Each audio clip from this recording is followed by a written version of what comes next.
আসসালামু আলাইকুম দর্শক। আমি এমন একটা জায়গা আসছি, এখানে এসে আমি মনে করেন হারাই গেছি। এমন একটা জায়গা দেখেন, দূর দূরান্তে কোথাও কোনো মানুষের চিহ্ন নাই, একেবারে সব ফাঁকা।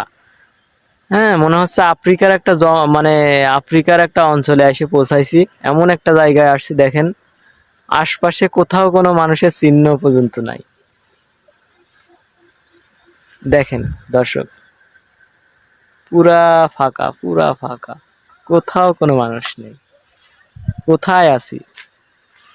যাই হোক বন্ধুরা, আমরা যেখানে আছি তার বর্ণনা এখন দিব। আমার সঙ্গে আছে আমার ভাতিজা মোহাম্মদ আনিস খান। আসসালামু আলাইকুম।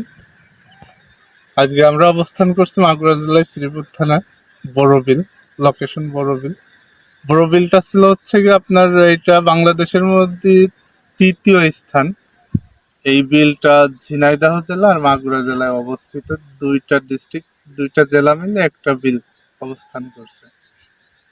এই বিলে বিভিন্ন প্রকারের অতিথি পাখি আসে, যেমন শামুকভাঙা, পানকৌড়ি, হুটিটিটি, বাবুই পাখি, পানকৌড়ি এবং এছাড়াও বিভিন্ন প্রকারের পাখি।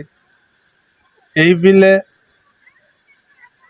প্রচুর পরিমাণে মাছ উৎপাদন করা হয়। কিন্তু পানি কোথায় বিলে?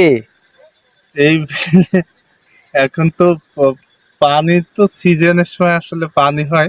বর্ষার এটা সময়। তো বর্ষাকালে বিল আসলে পানিতে থই থই করে পরিপূর্ণ হয়ে যায়। তো এই এই বিলে বিলের আরো কোনো মাছে কিন্তু বাংলাদেশের মানুষের প্রচুর মাছের চাহিদা পূরণ করে। এই বিলে কিন্তু অনেক বড় বড় ঘের আছে।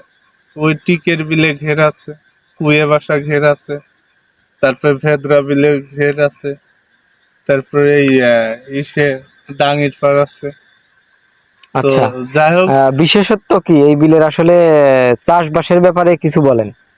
এই বিলে চাষবাসের কথা বললে বিলে আসলে আউশ আমন বড় ধান হয়, এর সাথে আবার পাটও হয়। তো আমাদের উল্লেখযোগ্য ভূমিকা রাখে হচ্ছে কি আউশ আমন ধান, বড় ধান দুইবার যেটা ধান হয়।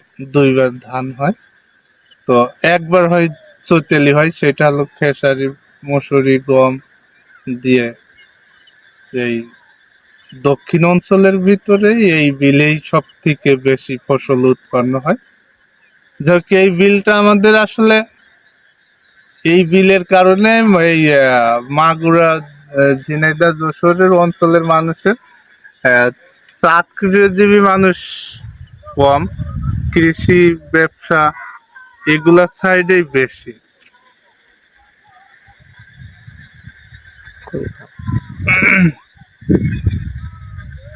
হ্যাঁ, এই বিলে এই বিলের মধ্য দিয়ে বিশাল একটি বিশ্ব রোড বয়ে গেছে। এটা শ্রীপুর টু 37। এখানে ঈদের সময় অনেক দূর থেকে মানুষ আসে, খুলনার থেকে আসে, যশোর থেকে আসে, আহ, ইয়ার থেকে আসে, ফরিদপুর থেকে আসে। আমার মনে হয় পুরো দক্ষিণ অঞ্চলের ভিতরে এই বিলটা একটা ভ্রমণ করার জন্য ভালো একটা জায়গা আশা করি।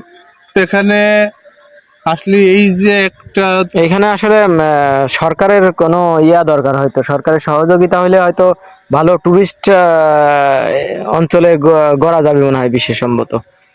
কি বলেন এই বিষয়ে? আসলে একটা কথা না বললেই নয়, আমাদের বর্তমান মাগুরা এক আসনের এমপি সাকিব আল হাসান, তারও একটা এই বড় বিল নিয়ে একটা প্ল্যান আছে।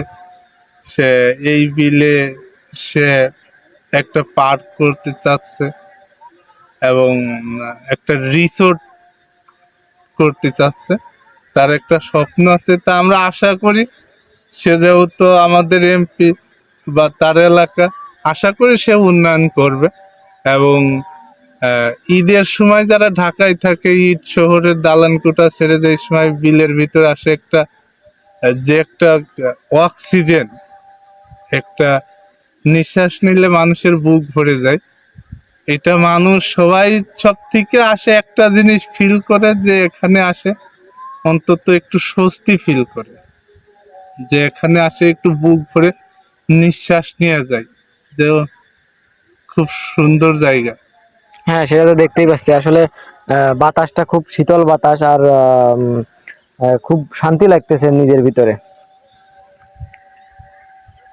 চতুর সাইডে যেদিকে চোখ করবে ধান, পুকুর, তারপরে গাছপালা।